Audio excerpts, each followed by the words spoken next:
그러면 오늘 말씀을 함께 봉독하시겠습니다. 오늘 말씀은 계시록 1장 9절에서 20절인데요. 9절에서 16절까지만 읽겠습니다. 요한계시록 1장 9절에서 16절까지 제가 먼저 읽겠습니다. 나 요한은 너희 형제요 예수의 환난과 나라와 참음에 동참하는 자라. 하나님의 말씀과 예수를 증언하였으므로 말미암아 반모라는 섬에 있었더니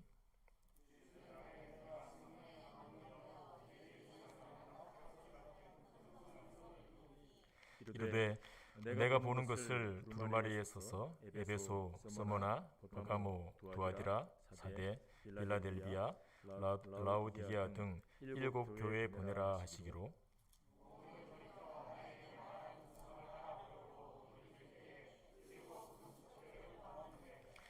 촛대 사이에 인자 같은 이가 발에 끌리는 옷을 입고 가슴에 금띠를 띠고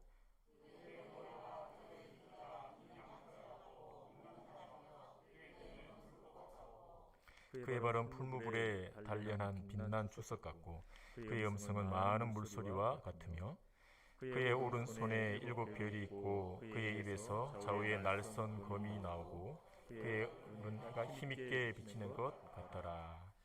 아멘.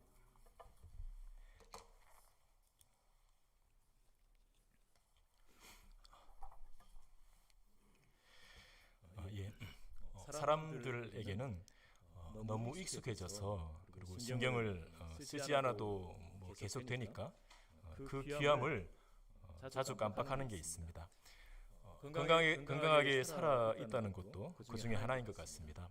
아프지 않고 잘 살아가니까 건강한 상태와 살아있음이 얼마나 귀하다는 것을 깜빡하는 것 같습니다. 또 나와 함께하는 가족들과 지인들도 그렇습니다. 얼굴 보고 함께 지내는 시간이 많으니까 가족이 또 지인이 참 귀하다는 것도 깜빡합니다. 저와 여러분이 성도로서 살아갈 때도 자주 있는 게 있습니다. 그 중에 하나가 우리 주 예수 그리스도의 영광입니다. 하늘과 땅의 모든 권세를 받으신 분이 주님이신데 또 하늘의 하늘이라도 다 담을 수 없는 분이 주님이신데 그 주님께서 우리와 함께 하심에도 주님의 영광을 자주 있는 것 같습니다. 오늘은 함께 말씀을 나누면서 우리와 함께 하시는 주님이 어떤 분인지 다시 되새겨 보겠습니다. 오늘 본문은 요한계시록입니다. 요한계시록에 대한 설명이 1장 1절에 나옵니다. 제가 읽겠습니다. 예수 그리스도의 계시라. 이는 하나님이 그에게 주사 반드시 속히 일어날 일들을 그 종들에게 보이시려고 그의 천사를 그 종 요한에게 보내어 알게 하신 것이라. 요한계시록은 예수 그리스도의 계시인데 반드시 속히 일어날 일들을 그 종들에게 보이시려고 그의 천사를 그 종 요한에게 보내어 알게 하신 것이라고 했습니다. 예수님은 사도 요한을 선택하셔서 계시를 기록하게 하셨는데 그 당시 요한이 어떤 형편에 있었는지가 오늘 본문 9절에 나옵니다. 우리 9절을 함께 읽겠습니다. 시작.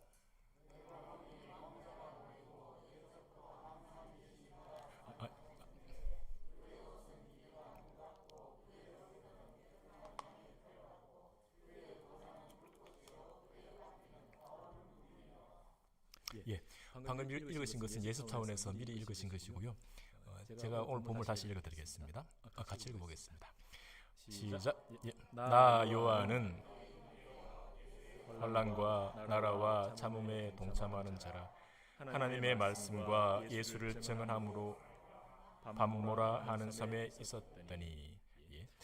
요한은 요한계시록을 받아보는 교회들에게 자신을 소개하는데 너희 형제요 예수의 환난과 나라와 참음에 동참하는 자라라고 소개합니다.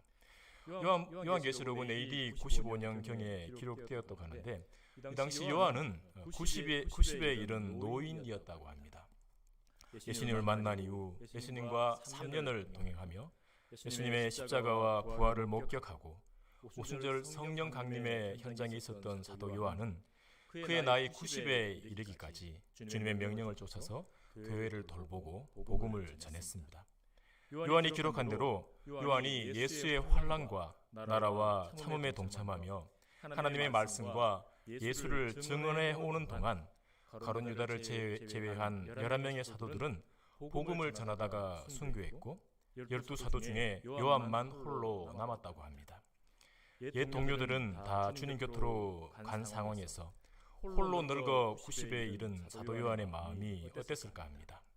더군다나 하나님의 말씀과 예수를 증언하는 것이 죄가 되어서 밤모라는 섬에 유배에 당해와 있었으니 그 마음이 어땠을까 합니다. 뒤돌아보면 맡기신 사명을 따라 잘 왔구나 싶다가도 어떤 때는 바울의 고백처럼 육신의 장막을 벗고 주와 함께 있기를 더 원하실지도 모릅니다. 인간적으로 보면 이 세상에서 더 이상 소망이 없어 보이는 사도 요한인데 주님은 그런 요한을 찾아오셔서 놀라운 일을 맡기십니다. 본문 10절 11절을 제가 읽겠습니다. 주의 날에 내가 성령에 감동되어 내 뒤에서 나는 나팔 소리 같은 큰 음성을 들으니 이르되 내가 보는 것을 두루마리에 써서 에베소, 스무나, 버가모, 두아디라, 사데, 빌라델비아, 라우디게아 등 7 교회에 보내라 하시기로. 요한은 주의 날에 성령에 감동되어 등 뒤에서 나는 나팔 소리 같은 큰 음성을 듣는데 요한이 보는 것을 두루마리에 써서 에베소를 포함한 그 주변의 7 교회에게 편지로 써 보내라는 음성이었습니다. 소아시아에 위치한 에베소는 사도 바울이 사역했던 곳으로 바울이 순교한 후에 사도 요한이 에베소 교회에서 사역했다고 합니다. 그리고 주변의 6교회는 에베소에서 그렇게 멀지 않은 거리에 있어서 사도 요한이 돌보았던 것 같습니다. 그런 교회들에게 편지를 보내라고 하시니 요한은 그 음성을 알아보려고 했을 겁니다. 요한이 몸을 돌릴 때 요한의 눈에 이런 모습이 보였습니다. 12절 끝부분에서 16절까지인데 조금 길지만 제가 읽겠습니다. 7 금촛대를 보았는데 촛대 사이에 인자 같은 이가 발에 끌리는 옷을 입고 가슴에 금띠를 띠고 그의 머리와 털의 희기가 흰 양털 같고 눈 같으며 그의 눈은 불꽃 같고 그의 발은 풀무불에 단련한 빛난 주석 같고 그의 음성은 많은 물소리와 같으며 그의 오른손에 7 별이 있고 그의 입에서 좌우에 날선 검이 나오고 그 얼굴은 해가 힘있게 비치는 것 같더라.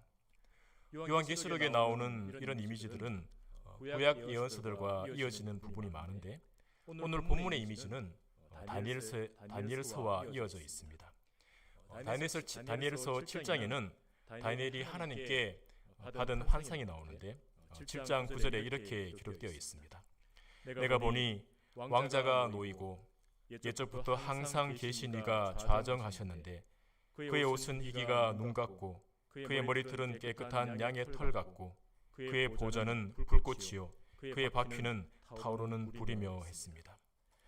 다니엘이 받은 환상이 요한이 본 장면과 이어집니다. 오늘 본문에서 요한은 촛대 사이에 인자 같은 이가 있는 것을 봤다고 했는데 그럼 이 인자 같은 이가 누굴까요? 그분이 어떤 분인지 다니엘서 7장 13절 14절에 기록되어 있습니다. 제가 읽겠습니다. 내가 또 밤 환상 중에 보니 인자 같은 이가 하늘 구름을 타고 와서 옛적부터 항상 계신 이에게 나아가 그 앞으로 인도되매 그에게 권세와 영광과 나라를 주고 모든 백성과 나라들과 다른 언어를 말하는 모든 자들이 그를 섬기게 하였으니 그의 권세는 소멸되지 아니하는 영원한 권세요 그의 나라는 멸망하지 아니할 것이니라. 다니엘서에 따르면 요한이 본 인자 같은 이는 하나님께 권세와 영광과 나라를 받은 분이며 모든 백성과 나라들에게 섬김을 받을 분이고 소멸되지 않는 영원한 권세를 가지신 분이고 영원히 멸망하지 않는 나라의 주권자이십니다. 저와 여러분은 다니엘이 환상 가운데 뵌 분이 누구인지 또 요한이 몸을 돌이켰을 때 뵌 분이 누구인지 알고 있습니다. 이분은 예수님입니다. 우리가 믿고 있는 예수님이, 우리와 연합되어 있는 예수님이 바로 이분이십니다. 매일 주어지는 일상을 살아가면서 우리는 예수님의 영광스러움을 자주 잊습니다. 우리가 육신의 연약함으로 주님을 잊고 살 때가 많지만 그래도 주님 앞에 머물려고 애써야 합니다. 그때 주님을 바라보며 나아갈 때 오늘 사도 요한이 뵌 주님의 영광스러움을 기억하시며 나가시기 바랍니다. 주님은 대제사장이 입는 옷과 같은 발에 끌리는 옷을 입으시고 가슴에 금띠를 끼고 계십니다. 그의 머리카락은 흰 양털과 눈같이 희고 그의 눈은 불꽃과 같습니다. 그의 발은 풀무불에 단련한 빛난 노쇠 같고 그의 음성은 큰 물소리와 같습니다. 그분의 오른손에는 7 별이 있고 그분이 큰 물소리 같은 음성으로 말씀하실 때 좌우에 날선 검이 그 입에서 나옵니다. 불꽃 같은 눈도 감히 마주보기 힘든데 그분의 얼굴은 강렬한 해가 비치듯이 빛납니다. 이런 영광스러운 분 앞에 우리가 나가는 것입니다. 이런 영광스러운 분과 우리가 연합되어 있습니다. 우리가 예배 자리에 나갈 때, 기도함으로 보좌 앞에 나아갈 때, 몸된 교회 지체들과 말씀의 교제를 나눌 때 이렇게 영광스러운 주님께서 우리와 함께 하시는 겁니다. 주님이 우리와 함께 하신다는 것을 어떻게 확신할 수 있을까요?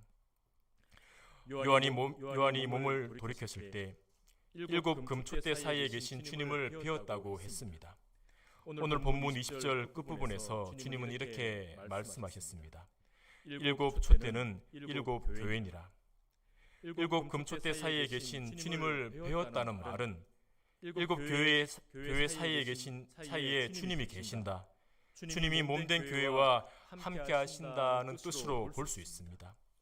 저와 여러분이 교회와 함께 하시는 주님, 우리와 함께 하시는 주님이 어떤 분인지 성경이 알려주시는 대로 바르게 알기를 소망합니다.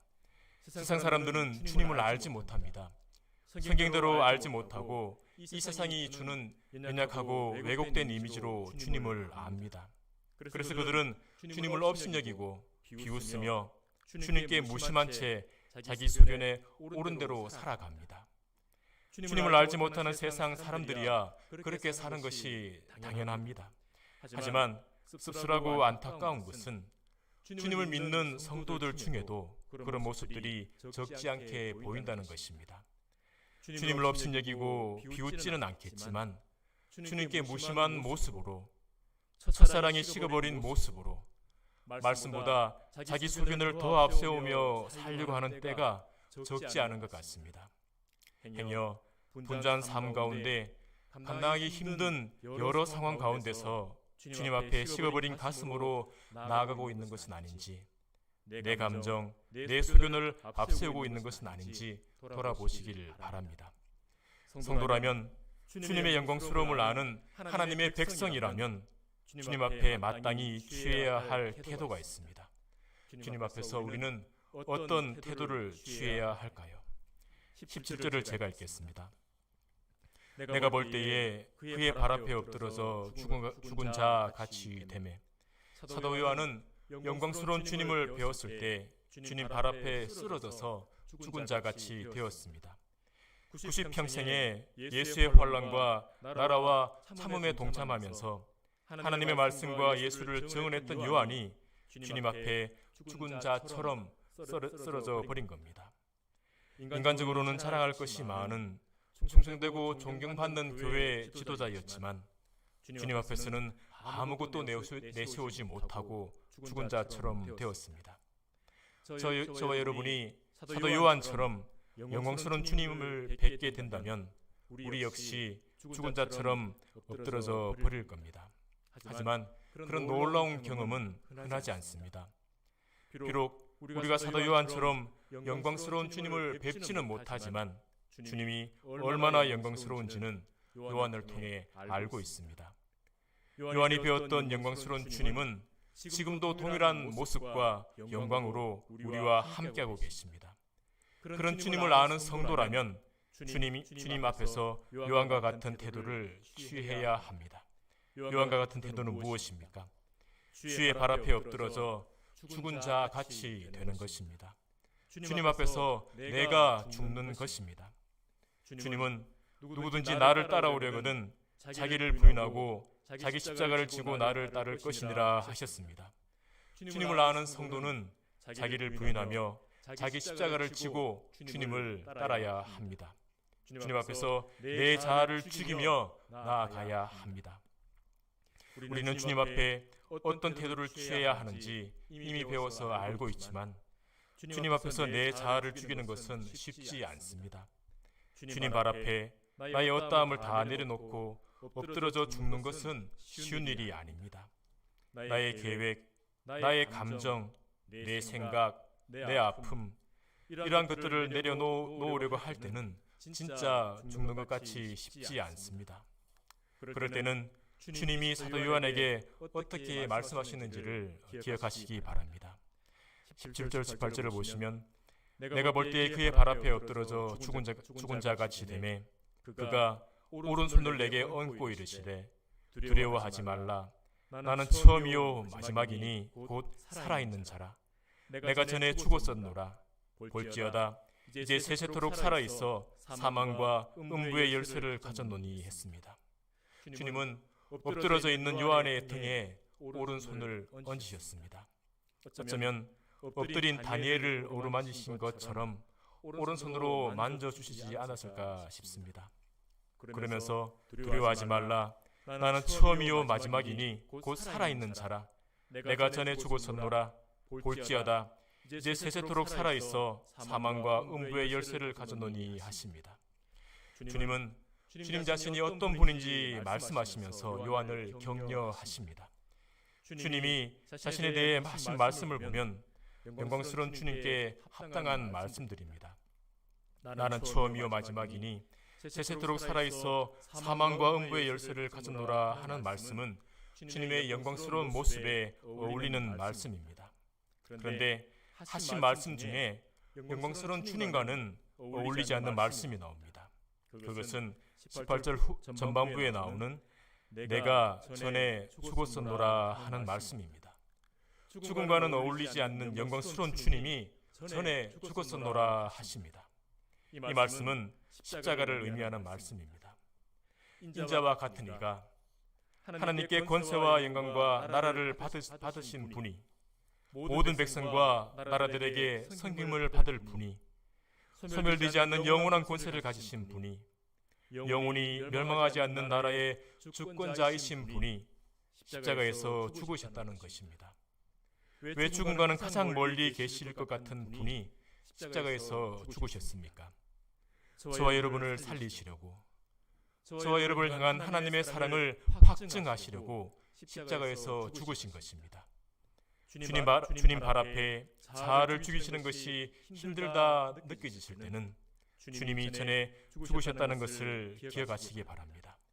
나를 살리기 위해, 나를 건지시기 위해 죽으셨다는 것을 기억하시기 바랍니다. 영광스러운 주님이 자신을 부인하시고 죽으셨다면 주님의 영광을 아는 성도는 자기를 부인하며 자기 십자가를 지고 주님을 따라야 합니다. 성도의 삶은 역설적인 삶입니다. 예수님이 죽으심으로 살리신 것처럼 성도가 자아를 죽이며 주님을 따를 때 주 안에서 살아나는 것을 맛보게 됩니다. 우리가 섬기는 주님은 세세토록 살아있어 사망과 음부의 열쇠를 가지신 분입니다. 이 땅의 그 어떤 권세도 더 큰 권세를 가진 분이, 이 땅의 그 어떤 권세보다 더 큰 권세를 가진 분이 우리 주님이십니다. 그런 주님의 발 앞에서 내 자아를 죽이며 나아가는 것, 이것이 성도가 취해야 할 태도입니다. 죽음을 통해 또 자기 부인을 통해 주 안에서 살아나는 역사를 맛보시는 저와 여러분이 되기를 소망합니다. 엎드려진 요한을 위로하신 주님은 19절 20절에서 이렇게 말씀하십니다. 그러므로 내가 본 것과 지금 있는 일과 장차 될 일을 기록하라. 내가 본 것은 내 오른손의 7 별의 비밀과 또 7 금촛대라. 7 별은 7 교회의 사자요 7 촛대는 7 교회니라. 요한계시록은 핍박받는 교회에게 소망을 주시려고 주신 말씀입니다. 요한을 통해 계시록을 받아본 교회들은 최후 승리를 미리 바라보며 핍박을 이겨나갈 용기를 얻었을 겁니다. 초대교회 성도들과 같은 핍박이 우리에게는 없지만 그래도 각자의 삶 가운데 감당하기 만만치 않은 일들을 겪습니다. 그래서 오늘도 무사히라는 말처럼 하나님의 백성답게 살려고 애쓸 때가 많습니다. 그렇게 인내하며 순종하는 날들이 지나다 보면 언젠가는 우리 주님과 얼굴과 얼굴로 배울 때가 옵니다. 그때가 되면 우리 눈에서 모든 눈물이 사라지고 한숨과 답답함이 사라지고 말할 수 없는 복된 날을 맞이하게 됩니다. 그리고 그때가 되면 주님을 자꾸 잊어버리는 육신의 연약함은 없어지고 주님의 영광스러움을 온전히 끊임없이 찬양하게 될 것입니다. 저와 여러분이 그 영광스러운 날을 보며 주어진 하루를 살아가시기를 소망합니다. 말씀을 맺겠습니다. 저와 여러분이 성도로서 살아갈 때 우리와 함께 하시는 주님이 어떤 분인지, 교회와 함께 하시는 주님이 어떤 분인지 기억해야 합니다. 우리와 함께 하시는 주님은, 교회와 함께 하시는 주님은 말할 수 없이 영광스러운 분이십니다. 주님의 그 영광은 육신을 가진 사람으로서는 감당할 수 없는 영광입니다. 그 영광스러운 주님을 바라보며 주신 사명을 감당하며 나아갈 때 주님 발 앞에 엎드러져 자아를 부인하며 나아가는 저와 여러분이 되기를 소망합니다. 우리가 그렇게 나아갈 때 주께서 우리를 오르만지시며 두려워하지 말라 말씀하시며 위로해 주실 것입니다. 날마다 영광스러운 주님과 동행하시며 한 걸음 한 걸음 나아가시는 저와 여러분이 되기를 소망합니다. 이 시간 말씀